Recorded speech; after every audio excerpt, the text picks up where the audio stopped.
muitos atrasos de vida, perdas na vida, fracassos em vida e destruição de vidas. A ansiedade também gera quebras de relacionamentos muito importantes, nos faz perder muitas oportunidades e viver a beleza da vida que Deus tem para nós, às vezes, como família, como casal, como igreja, no trabalho. Quantas pessoas têm perdido essa oportunidade, né, de desfrutar por causa da inquietação, da ansiedade? E eu estava pesquisando, dando uma olhadinha rápida, meus irmãos, por ano o mundo perde, essa expressão que estava colocada lá, o mundo perde $1 trilhão por causa da ansiedade e por causa da depressão, que acaba sendo também aí um resultado da ansiedade. Sabendo disso, gente, no Sermão do Monte, então, Jesus, nesse tratado do que é viver o Evangelho, Jesus trata de forma bastante atenciosa, então, sobre este mal, sobre a ansiedade. Isso, então, vai nos falar, gente, que essa passagem, e bem assim como toda a Escritura, toda a Bíblia, não é uma lei arbitrária. A palavra de Deus, o objetivo da palavra de Deus, ainda que o mundo, o diabo, né, a nossa carne, tentem nos convencer que a Bíblia e os mandamentos de Deus são para nos podar, são para nos contrariar, a ideia não é essa. Os ensinamentos, a direção de Deus, tanto que a palavra lei, no Antigo Testamento, de onde nós traduzimos, veio da palavra Torá. A palavra Torá não significa proibição, a palavra Torá significa instrução, ensinamento, direcionamento. Essa é a verdade. Então, quando nós lemos a palavra de Deus, o que nós temos aqui, meus irmãos, na verdade é um cuidado de Deus, é zelo de Deus, é Deus querendo nos dar uma vida melhor. E uma boa lida na Bíblia vai deixar claro para nós podemos ver que Deus fala do início ao fim a respeito da ansiedade. Por exemplo, Apocalipse, um livro que é para acabar com qualquer tipo de ansiedade, é o livro de Apocalipse. Ele descreve sim os acontecimentos que já estão acontecendo, vêm acontecendo, estão acontecendo e vão acontecer da primeira vinda à segunda vinda de Jesus. Mas a mensagem principal de Apocalipse é a seguinte: nós somos mais do que vencedores. É como o pastor Simonton sempre fala, nós já sabemos o final. O final é que Jesus Cristo vence a besta, o anticristo, vence tudo, vence o falso profeta, vence o nosso próprio pecado, que é o pior de todos os males. Então a palavra de Deus é para nos dar segurança. E o que Jesus vem dizendo aqui, em especial, desde o início do capítulo 6, acaba sendo um combate contra a ansiedade. E eu vou trabalhar o capítulo 6 todo, né, mas não vou trabalhar de forma exaustiva. Não tem como a gente expor aqui cada detalhe do capítulo 6. E então, como vencer a luta contra a ansiedade? Em primeiro lugar, não viver para impressionar pessoas. O versículo 1 do capítulo 6, Jesus já começa dando um princípio geral: guardai-vos de exercer a vossa justiça diante dos homens com o fim, com o objetivo, com o propósito de serdes vistos por eles. Jesus é direto aqui. E quando Jesus é direto assim, gente, pode-se saber que sobre algo ruim ele está falando. No capítulo 5, por exemplo, quando ele diz lá algumas vezes, né? Ouvistes o que foi dito, eu, porém, vos digo. Quando Jesus bate reto assim, isso é uma forma de Jesus estar dizendo assim: olha, sai fora disso, isso não presta, isso vai te destruir. E viver para tentar impressionar e agradar as pessoas, somente isso, agradar a outros, isso é fonte de ansiedade, o que por sua vez, claro, vai gerar todas as outras dores e enfermidades e todos os outros males associados então à ansiedade. E aqui Jesus dá 3 exemplos, do versículo 2 ao versículo 18, ele faz uma pausa aí do versículo 9 ao versículo 14 para ensinar sobre como orar. Mas Jesus dá 3 exemplos de coisas que aconteciam, de disciplinas espirituais dos seus dias, em que as pessoas usavam das mesmas para aparecer, para impressionar, para se mostrar para as pessoas, e às vezes para agradar as pessoas. E tem o ídolo de agradar as pessoas. Muitas vezes nós, o fato de não dizermos não, muitas vezes estamos preocupados em agradar a tudo e a todos, isso acaba se tornando um ídolo para nós também.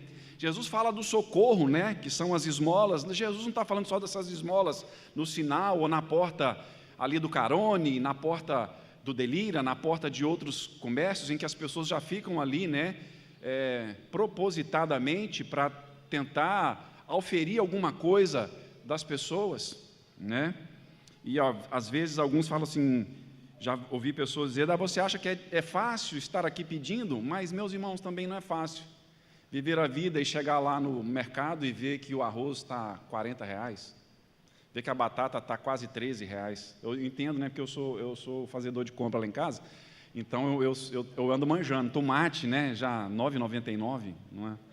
Uma promoção, extrema promoção, 1 centavo de desconto, para não chegar a 10, né, para não assustar a gente. Não é fácil também viver o dia a dia, ser humilhado no trabalho, muitas vezes, né? Pegar ônibus, ir de bicicleta para o trabalho, para ter o salário no final do mês, pagar a energia e todas as outras coisas, não é fácil também. Uma hora dessa, essa galera que fica pedindo, a gente podia trocar uma ideia com eles também aqui. Deixa eu falar com vocês, pode continuar aí, sem problema, Deus abençoe. Mas não pense que a nossa vida é fácil, que não é também não, tá? A vida da nossa turma aqui, ó, com esses empresários aqui, meus irmãos, que fecham o mês na luta. Mas nós não vivemos para agradar e para impressionar pessoas. Jesus está dizendo isso aqui. Você não deve orar, não deve dar esmolas e não deve fazer jejum, que são 3 práticas espirituais, 3 disciplinas espirituais que nos ligam ao coração de Deus, mas isso não deve ser gerado e gestado e feito, exercitado de maneira que seja para impressionar pessoas. Quando Jesus usa a palavra hipócritas aqui, a palavra hipócrita no grego é quase uma transliteração para o português, que é hipócrites.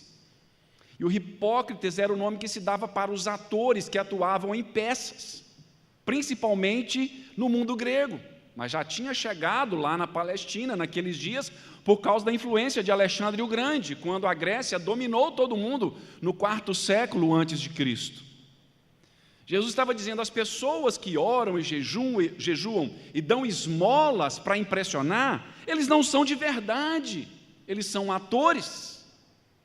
E nós sabemos que existem papéis que são complicados. Por exemplo, parecem que já 2 atores morreram fazendo o papel do Coringa, né? Foi isso mesmo, são 2 atores, né? Que morreram após fazerem o papel do Coringa, né? E o Coringa realmente exerce nos filmes, principalmente, um papel maligno e diabólico, e representar aquilo, as pessoas não eram aquilo, aquilo acabou levando-os para a morte. Então, quando Jesus fala isso, olha, não vivam para impressionar pessoas em nenhum momento. É claro também, meus irmãos, que não precisa ficar tentando mostrar que se está mal demais, que se luta indiscriminadamente, que o seu trabalho é difícil demais, que a sua casa é um peso, e bota isso nas redes sociais muitas vezes, porque isso seria a tentativa de impressionar as pessoas de forma contrária. O que Jesus está dizendo é, viva livre em nome de Jesus. A solução de Jesus é viva diante de Deus, dê esmola e pronto, ore e pronto, jejue e pronto. Viva diante de Deus, em nome de Jesus. Não é nem para fazer, para mostrar para Deus, porque Ele vê todas as coisas, mas é fazer por obediência, por entender que estes são meios de graça, são formas de termos a nossa vida espiritual fortalecida em Cristo, em nome de Jesus, e não só fortalecida, para também vivermos na alegria do Senhor. É isso que Deus quer para cada um de nós. Por quê? porque a esmola, a oração e o jejum nos aproxima, repito, nos alinha com o coração de Deus, e é isso que mata a ansiedade em nome de Jesus, porque Jesus diz aí nos versículos 4, 6 e 18, que eu não li, não vou ler, mas você vai se lembrar que quem age assim, quem recompensa é o próprio Deus. E se tem uma coisa que Deus sabe fazer, meus irmãos, é recompensar a cada um de nós em nome de Jesus. Segundo lugar, segunda maneira de lutarmos contra a ansiedade é não sermos acumuladores.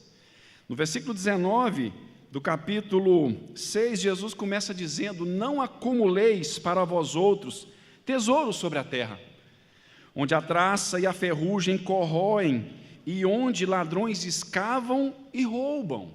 Mas ajuntai para vós outros tesouros no céu, onde traça nem ferrugem corrói, e onde ladrões não escavam nem roubam, porque onde está o teu tesouro, aí também estará o teu coração. Eu mandei para os meninos ali, antes da gente falar um pouquinho mais sobre isso, mais detidamente, eu gostaria de mostrar para vocês ali algumas imagens de pessoas acumuladoras. Coloca aí as primeiras. Isso aí é Fabriciano? É Fabriciano, olha lá o Fabriciano, gente. Isso aí, ó. Tem mais? Continua, fazem favor. Continua, por favor.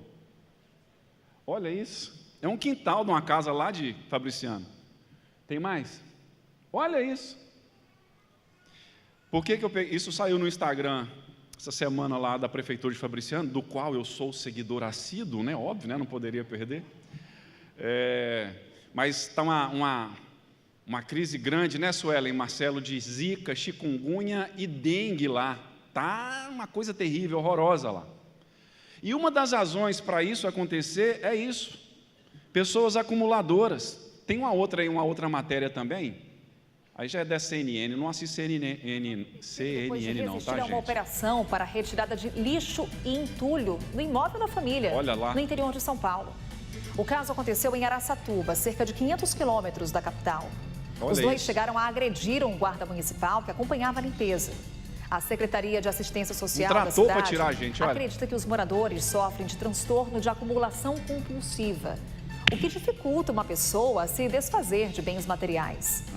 A operação resultou na remoção de 30 toneladas de entulho do local, além de animais mortos. A ação deve continuar hoje. Obrigado. 30 toneladas. Uma carreta, ainda com excesso de peso, ainda se passar na balança, multa. Porque se for uma carreta comum, é só 27 toneladas, não é isso? Confere, Júnior. É 27, continua, né? Olha isso, meus irmãos. Quantos de nós temos acumulado coisas ruins dentro do nosso coração? Quantos de nós temos acumulado também preocupações com o dia de amanhã? Quantos de nós? Mas o que Jesus não está dizendo aqui vale a pena, porque pode parecer assim, então Jesus é a favor então da irresponsabilidade financeira? Não.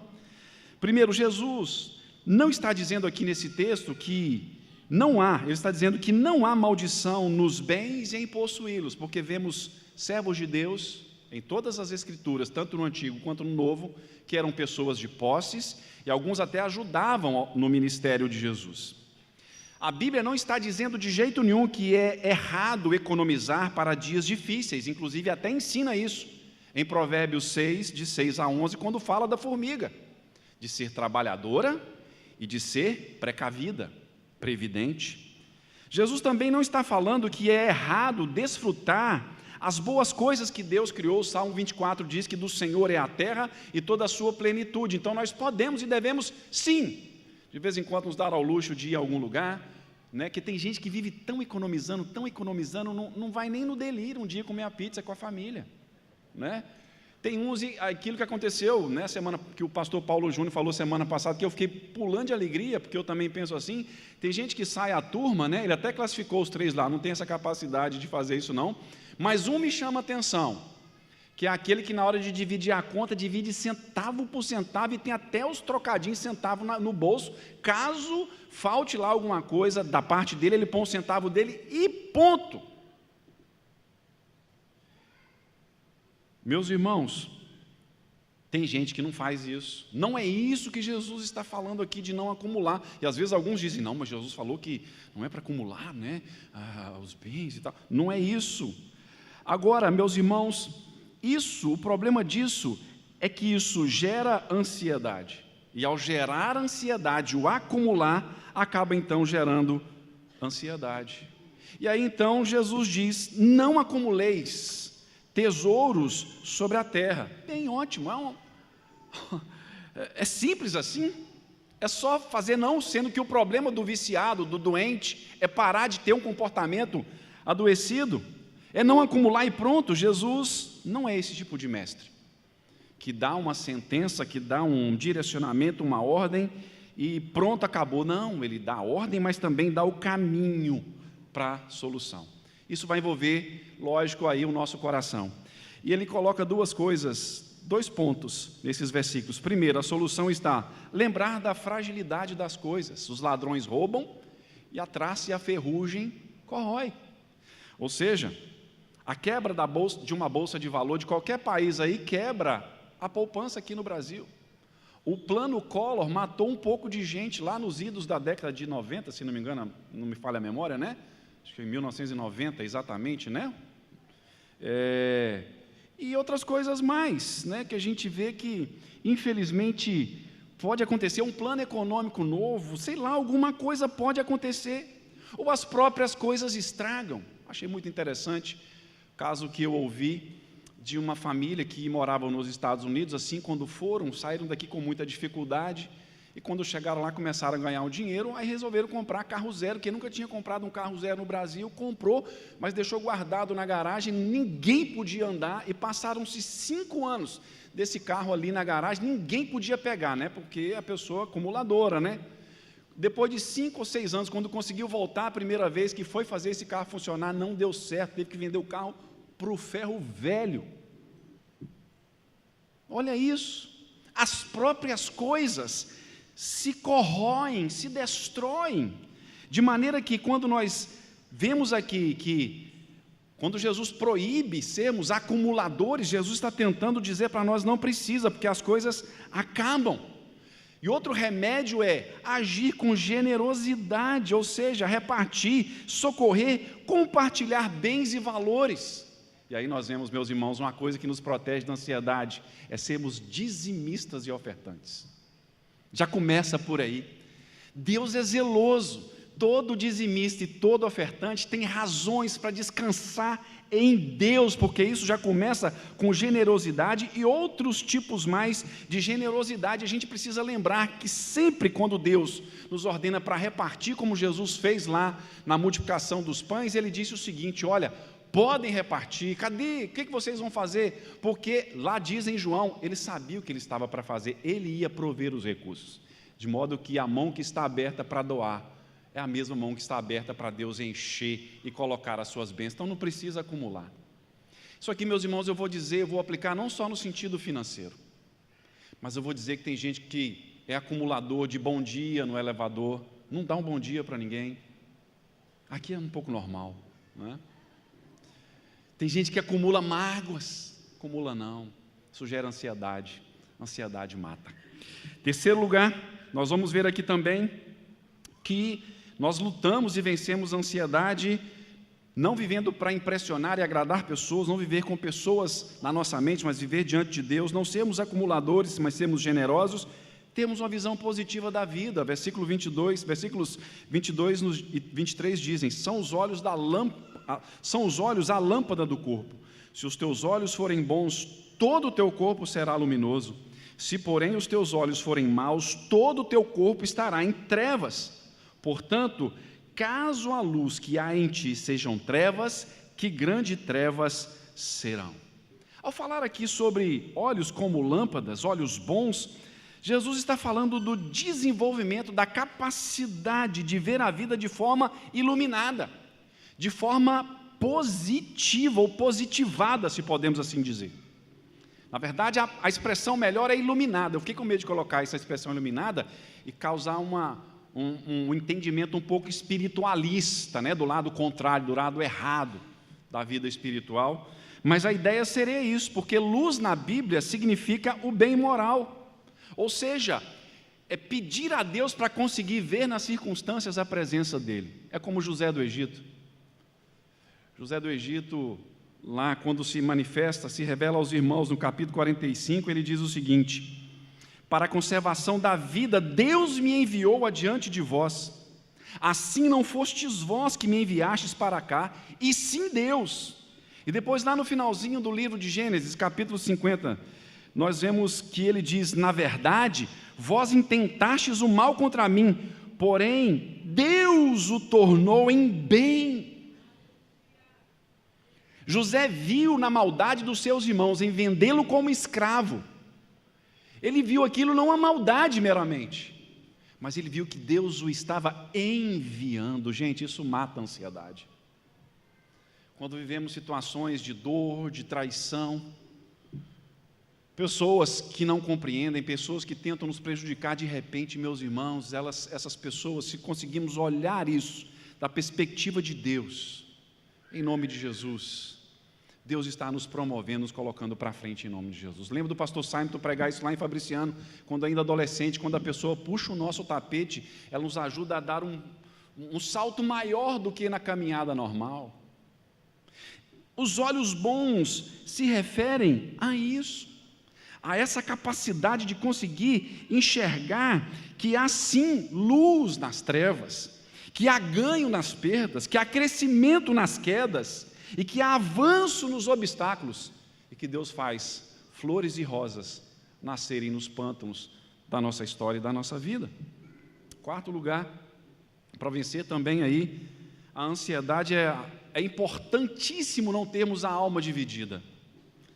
Versículo 24, nós lemos o seguinte: ninguém pode servir a dois senhores, porque ou há de aborrecer-se de um e amar ao outro, ou se devotará a um e desprezará ao outro.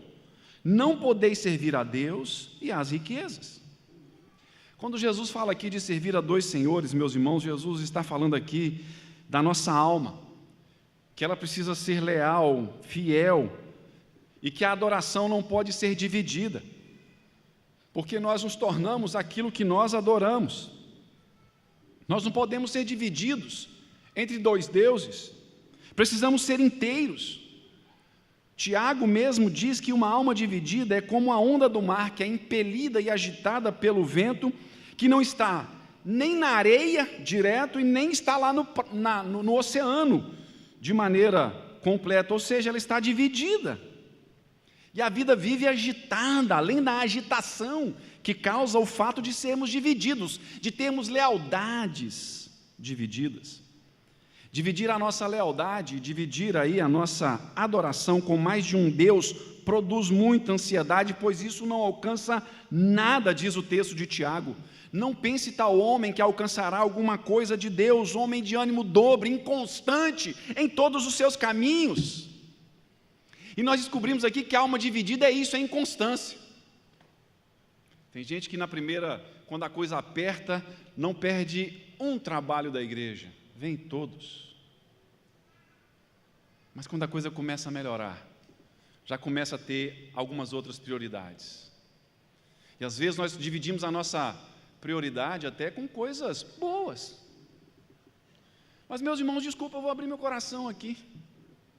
Eu ando muito bronqueado com esse povo que coloca filho em karatê, como diz o Julinho aqui, e não sei o que, escola de inglês, segunda-feira na hora do culto. Na quarta-feira, aí eu fico possesso, né? Eu fico... Brincadeira, né, gente? Gente, Deus está falando aqui. É sério, a gente precisa ter responsabilidade com isso.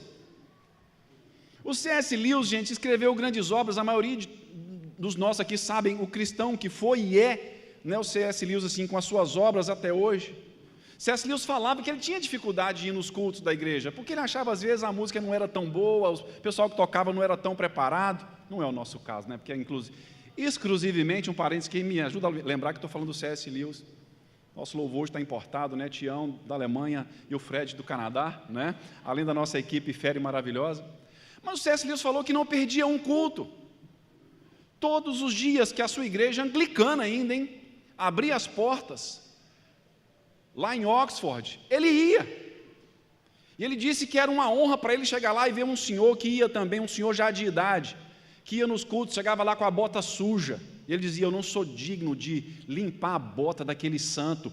Quantas ideias que nós lemos hoje, ficamos embasbacados e extasiados e somos edificados porque C.S. Lewis assumiu a responsabilidade. Ele entendia que ele estar no culto era tudo que ele tinha que fazer para Deus naquele dia. E a gente não entende isso, gente. Qualquer coisa, não estou dizendo coisas legítimas, meus irmãos, mas qualquer coisa é razão, é explicação, é desculpa para a gente não vir na EBD, para a gente não vir no culto à noite, para vir no culto da segunda, para não vir na quarta, para não participar da oração dos homens, para não participar da oração das mulheres, para não participar dos jovens, para não servir em nenhum ministério. Meus irmãos, isso aqui é vida, é verdade. Não estou defendendo uma agenda de uma igreja local, não, gente, é vida, é verdade isso. Nós estamos dividindo a nossa lealdade, e isso, além de tudo, gera ansiedade. Ó, até espirrar aí forte, ó. Nossa, glória a Deus, saúde, irmão, não fica brava não. Meus irmãos, isso é grande, isso é sério, não ter a alma dividida, isso é profundamente sério em nome de Jesus. Com que nós temos dividido a nossa lealdade? Não vou pensar que tem gente que sexta-feira vai para a balada, não vou pensar só nisso não, porque também é dividir sim. Um dia está lá dançando para o capeta, e domingo está aqui, nosso Deus, né? Nós temos que tomar cuidado. Uma alma dividida, não sermos inteiros, acaba com a gente, até o Fernando Pessoa, o poeta português, radicado aqui no Brasil, que, se não me engano, era ateu. Até ele entendia a importância de sermos inteiros. Ele tem um poeminha que eu não coloquei tudo aqui, mas ele diz: para ser grande, ser inteiro. Eu parafrasearia o Fernando Pessoa com base aqui nesse texto de Jesus: para vencer a ansiedade, para ser feliz, ser inteiro com Deus, em tudo em nome de Jesus. Quinto lugar, já notaram que meu sermão hoje não é presbiteriano, né? Não tem 3 pontinhos, né? São 6, mas a gente está acabando, fica tranquilo, vai ser o tempo de 3 pontos do mesmo jeito. Quinto, vencer a ansiedade, precisamos ter uma perspectiva espiritual da vida. Do versículo 26 ao versículo 30, Jesus diz: observai as aves. E depois, no versículo 28, porque andais ansiosos, considerai como crescem os lírios do campo. Jesus, no versículo 25, traz a declaração geral: não andeis ansiosos. E nos versículos de 26 a 30, ele dá as razões pelas quais também não se é necessário viver ansioso, inquieto. Sabe por quê? Porque Deus, com o seu cuidado e com as suas bênçãos, está por trás de tudo que acontece na criação, na natureza. Jesus diz que atrás dos pássaros, do sustento deles, Jesus diz que as roupas, que as vestes, que a beleza dos lírios, Deus está ali em nome de Jesus. Jesus diz: vejam como eu cuido, como vosso Pai, vosso Pai, melhor dizendo, que Jesus nunca falava nosso Pai, falava vosso Pai e meu Pai. Ele cuida dos mínimos detalhes, Ele está por trás deles, cuida e os abençoa. E saibam que vocês valem mais do que os pássaros e do que os lírios do campo. Isso aqui é, em literatura, em filosofia, é chamado o argumento a fortiori, né? Que apresenta do menor para o maior, né? Apresenta um argumento e coloca: se eu cuido do menor, não vou cuidar do que é maior? Se Deus está cuidando dos macaquinhos aqui. Esses dias mesmo teve um macaquinho, eu cheguei, depois do café, eles são dos nossos macaquinhos aqui, né, os nossos, são fiéis, eles chegam na hora do almoço, meio-dia certinho, e 4 horas da tarde, 4h30 mais ou menos, certinho na hora do café nosso aqui. E aí a gente vai lá, e o que tem a gente dá, se tem uma bananinha a gente dá, cadê os biscoitinhos, viu? A gente abençoa os meninos ali, os meninos nossos que moram do lado ali também, né? Mas teve um dia desse que alguém esqueceu, tanto um pedaço de bolo, e eles adoram bolo de chocolate, então eles são loucos com bolo de chocolate, eles adoram bolo. E sempre, ultimamente, a gente estava dando só bolachinha, né? As Mariazinhas, né? De maisena, e banana. Mas alguém esqueceu uma bacia de bolo. Meus irmãos, tinham lá um sem rabo. Acho que é o mais tentado da turma. Mas pensa na felicidade do bicho dentro daquela bacia de plástico, daquela coisinha de plástico, recipiente de plástico com um bolo lá dentro lá. Eles estavam, meus irmãos, a alegria do bicho. Aí depois, é claro, a gente teve que tirar, lavar, por uma questão de higiene, né? Saúde e tal. Mas eu fiquei pensando, preparando essa mensagem, gente, olha como que Deus é. Fez algum de nós ali, que graças a Deus não fui eu, né? Esquecer aquela bacia de bolo ali. E ele também, ele estava também pendurado depois na jarra de suco de manga, não deu para ele tomar, obviamente, estava exigente o menino aquele dia. Deus deixou para dar um mimo para eles. O que eu fiz? Já que esse bolo não vai ser comestível mais, vou pegar o resto e dar para o resto da turma, porque estava a galera toda do lado de cá, em cima do muro, na árvore. Fui lá e peguei o que tinha ali, que eles tinham dado um baculejo ali, fui lá e dei para eles, meus irmãos, não sobrou nem o pó, nada. Se Deus cuida daqueles meninos ali, não vai cuidar de nós? Isso é ter a visão espiritual da vida, porque o Deus de todas as coisas cuida de nós. Gente, tem uma passagem em 1 Crônicas 17, 24, que toda vez que eu chego lá, está lá em 1 Crônicas 17, 24, que Davi está conversando com o povo e ele diz assim: o Senhor dos exércitos é o Deus de Israel. E olha essa frase: é o Deus para Israel. Coloca seu nome aí. Ele é Deus para você, Ele é Deus para mim, Ele é o Deus que está em todas as coisas, cuidando de nós. A gente precisa ver isso em nome de Jesus, ter essa perspectiva espiritual. E Paulo até diz em 1 Coríntios 15, 19, nos chamando a atenção para essa perspectiva espiritual, que se a nossa esperança em Cristo se limita apenas a esta vida, somos os mais miseráveis de todos os homens. Ou seja, é mais do que cadeira, do que madeira, do que microfone. Deus está por trás de todas as coisas, cuidando de mim e cuidando de você. Sexto e último lugar, nós precisamos priorizar as prioridades de Deus para vencer a ansiedade. Versículo 33, que é muito conhecido nosso, né? Buscai, pois, em primeiro lugar o seu reino e a sua justiça, e todas estas coisas vos serão acrescentadas. Tudo aquilo que nos deixa ansiosos, quanto ao corpo, quanto ao dia a dia, quanto à nossa casa, quanto aos nossos filhos, aos nossos pais. Priorizar o reino, gente, a bem da verdade, não é só priorizar a agenda da igreja. É também, já falamos isso aqui. E dei um argumento forte, o C.S. Lewis, de amar a igreja do Senhor. E outro, o C.S. Lewis não era pregador, não era pastor, ele era membro da igreja. Ele ia como membro, ele ia para sentar no banco. Mas, buscar o reino de Deus, primeiro o reino de Deus, o que seria isso então? Buscar primeiro o reino de Deus. É uma referência, gente, à esfera da salvação. O reino de Deus é a vida de Deus em nós, que entra em nós e dentro de nós pela justiça de Cristo. Quando Ele nasceu, foi batizado no meu lugar, viveu no meu lugar perfeitamente, nunca pecou. Ele satisfez a justiça de santidade de Deus, a exigência de impecabilidade de Deus, morreu a minha morte e ressuscitou para que eu viva a sua vida. Buscar primeiro o reino de Deus é passar pelo novo nascimento, é experimentar em primeiro lugar a conversão, é se entregar pela fé a Jesus Cristo, é ser de Deus, é deixar de ser somente criatura e se tornar filho de Deus, como nos diz João 1,12. É também desenvolver a nossa salvação. Esses dias eu estava vendo um pregador de internet, falando assim: mas as pessoas estão satisfeitas somente com a sua salvação, e o mais, e o depois? Meus irmãos, esse cara não sabe de teologia boa, bíblica. Desculpa, não é esnobismo aqui também.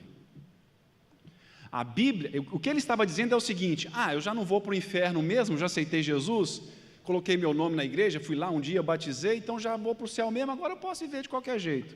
Ele estava falando isso. Não é para ser só isso. Ele estava usando um argumento emocional. Está errado.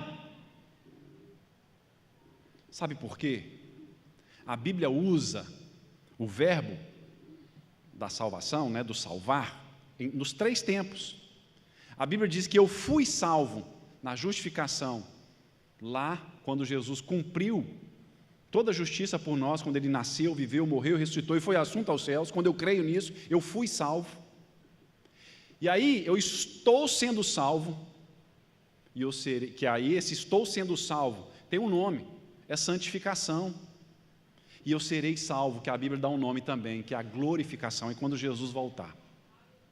Então, quando Jesus fala aqui de buscar primeiro o reino de Deus, Jesus está dizendo para mim e para você, que eu e você, nós como filhos e filhas de Deus, como igreja do Senhor, precisamos buscar desenvolver a nossa salvação aqui agora, entrar nesse processo de santificação, de aproximação de Deus cada vez maior e de afastamento cada vez maior das obras malignas de Satanás e da nossa própria carne. É isso que Jesus está dizendo aqui, gente. É obedecer aos mandamentos de Deus que estão claros na Bíblia, para nós. Isso deve ser a nossa prioridade. Deve ser o nosso anseio de obedecermos a Deus, de vivermos conforme a Bíblia nos manda. E esse anseio, esse desejo intenso de ser de Deus, é o que vai matar a ansiedade maligna dentro do nosso coração. E aí, gente, nada, absolutamente nada vai faltar. Sabe por quê? Porque o visível veio do invisível. Olha o que Hebreus 11:3 diz. Pela fé, entendemos que foi o universo formado pela palavra de Deus, de maneira que o visível veio a existir das coisas que não aparecem. É simples. Tudo que nós vemos aqui surgiu do mundo invisível. Surgiu do reino de Deus, da mão de Deus, do Deus invisível, como diz a palavra de Deus mesmo em 1 Timóteo, capítulo 6, e João 1 também. Tudo que vemos aqui, meus irmãos, estava antes dentro do coração de Deus. Tudo foi criado do nada, do absolutamente nada. Se nós conseguimos imaginar o nada.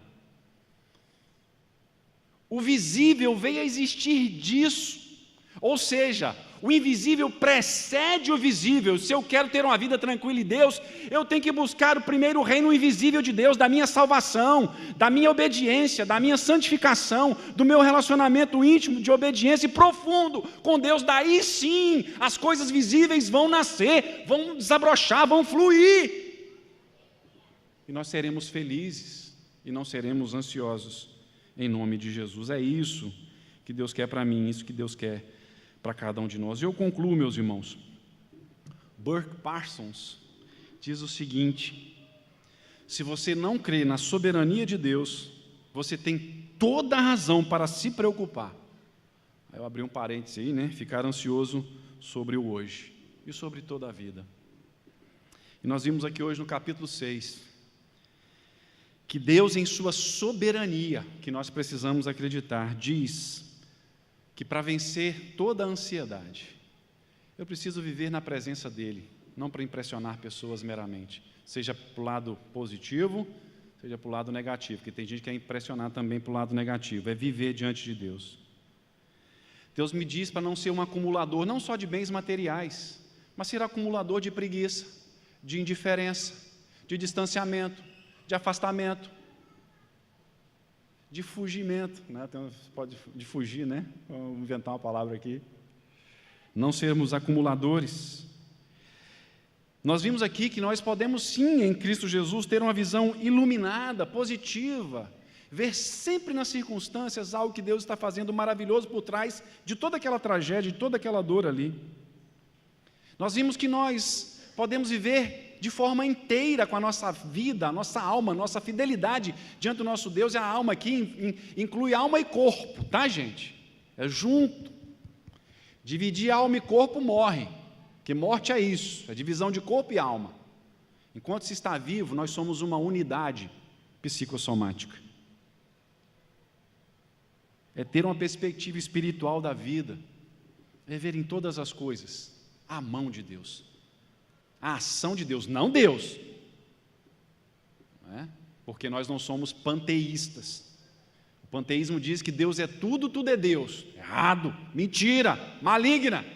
Mas Deus sim, faz com que todas as coisas, a vida seja renovada. Inclusive quem renova a vida, conforme o Salmo 104, versículo 30, é o Espírito Santo, que passa sobre a face da terra e renova a vida.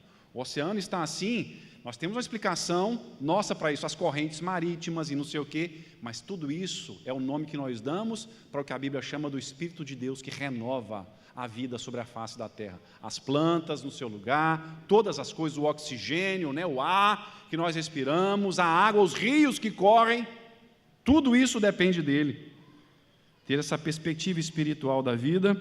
E sexto, priorizar as prioridades de Deus, que é desenvolvermos a nossa salvação em nome de Jesus. Eu não sei como cada um de nós aqui tem lutado contra a ansiedade, contra a inquietação, contra a aflição da alma. Eu não sei como estão lutando, como luta, mas hoje eu gostaria, não sei se vocês estão ou não, mas hoje eu gostaria de lembrar que a Bíblia também tem algumas orientações que podem acrescentar, ou podem até substituir a forma como nós estamos lidando com a ansiedade. Deus colocou 6 maneiras santas de lutar e vencer a ansiedade. Você quer isso em nome de Jesus? Tem alguém aqui que anda aflito, ansioso?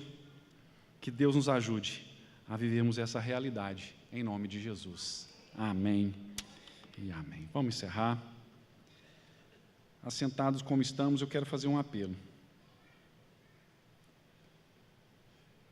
Se há alguma identificação, e se você gostaria sim, você quer, entende, meu Deus, eu tenho lutado com essas ansiedades, eu preciso viver isso aí. Eu quero isso. E quer receber uma oração, fique em pé no seu lugar, se você quer receber uma oração para isso. Enquanto a banda chega aqui, fala, Pai, eu quero tomar esses 6 passos aí. Pode se colocar em pé no seu lugar e nós vamos orar, encerrando em nome de Jesus.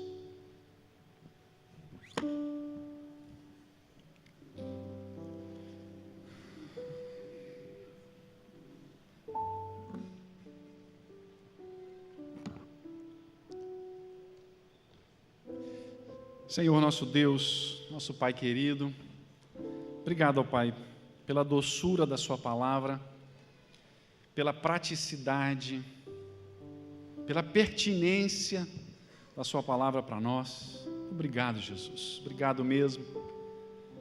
E nós recebemos essa palavra no nosso coração, confiando em Ti, esperando em Ti e abrindo o nosso coração, a nossa vida, o nosso corpo, para que o Senhor faça isso na nossa vida que nós acabamos de ver hoje, em nome de Jesus, para a Tua honra e para a Tua glória. Que assim seja na vida de cada um de nós que temos lutado, Deus, lutado contra essas aflições, essas inquietações, até mesmo ansiedades de graus variados, ó Deus. Mas também se nos identificamos aqui com indiferença, com o fato de estarmos assim, divididos na nossa fidelidade quanto ao Senhor e quanto a outras coisas, ó Pai, também pedimos perdão e nos renove, nos faça inteiros, nos ajude a darmos esse passo para sermos inteiros na presença do Senhor. Obrigado por esse dia, por este culto, por essa igreja, por este povo maravilhoso que aqui está. Guarda cada um no restante desse dia, que a bênção do Senhor seja sobre todos nós em nome de Jesus. Vamos ficar todos em pé agora para recebermos a bênção? Por gentileza, e que a graça do nosso Senhor e Salvador Jesus Cristo, que o amor de Deus, o nosso Pai, que a comunhão e a alegria renovadora do Espírito Santo de Deus, o Pai, o Filho e o Espírito Santo, esteja comigo e com você, hoje e para todos sempre. Amém. Amém. Glória a Deus. Glória a Deus. Gente, bom domingo para vocês. Dê uns 3, 4 abraços ou bom dias aí, né? Fala, Deus te abençoe. Fala para quem não veio com você aí. Aproveita esse tempo de comunhão e vão na paz com vocês.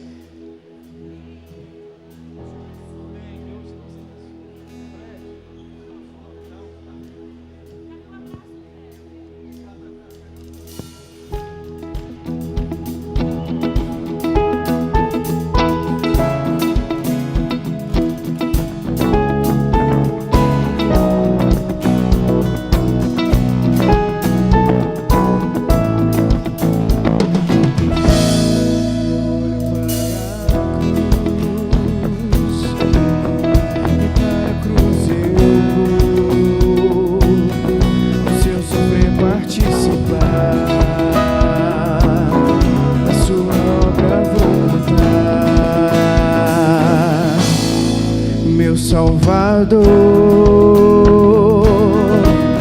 na cruz mostrou o amor do Pai, o justo Deus. Pela cruz me chamou, gentilmente me atraiu e sem palavras me aproximo, quebrantado por seu amor.